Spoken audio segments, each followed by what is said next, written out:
This is Steve Ridgel, and I mentioned in my last video, my wife and I are working through Deuteronomy, our daily Bible reading, and it's hard because God's given his people the promised land. There are people living there, and God sends them in and wipes them out, eliminates all the people that were living in the promised land, destroys them. And that's a hard thing. We have a lot of conversation with people who I don't know if I can believe in a God who. And we talked about that some in the last video that at some point you have to decide he's God. I don't understand it. I don't get it. But here's the other thing I want to say about all of that.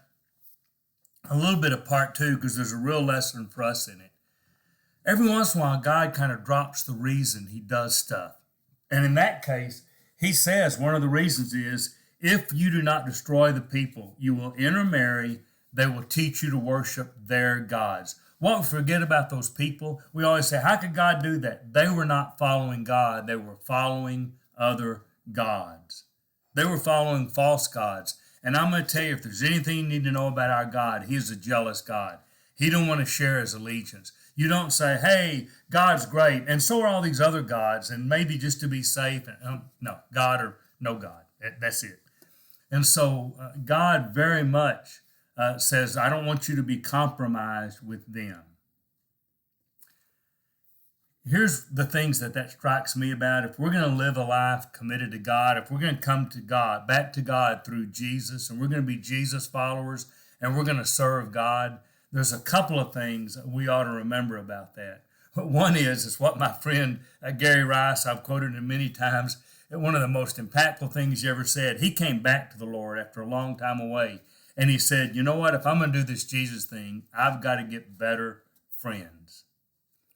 I tell you, I think about that a lot. God said, I don't want you among people that aren't devoted to me, because if you hang out with them, you will be less devoted to me.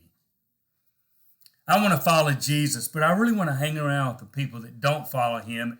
You're eventually going to be like the people you hang out with. That's why church matters. You need to hang out with people, not perfect people, and they'll make a lot of mistakes, and sometimes we even hurt each other, but we forgive, we move on because we're all committed to trying to live like Jesus.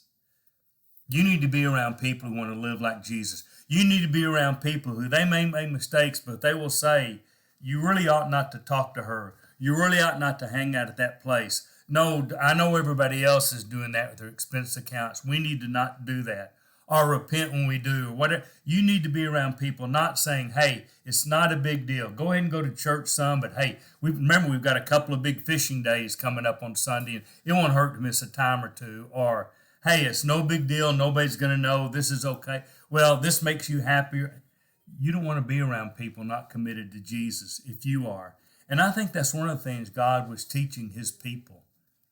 Don't compromise. Hang out with people who will help you be what you ought to be.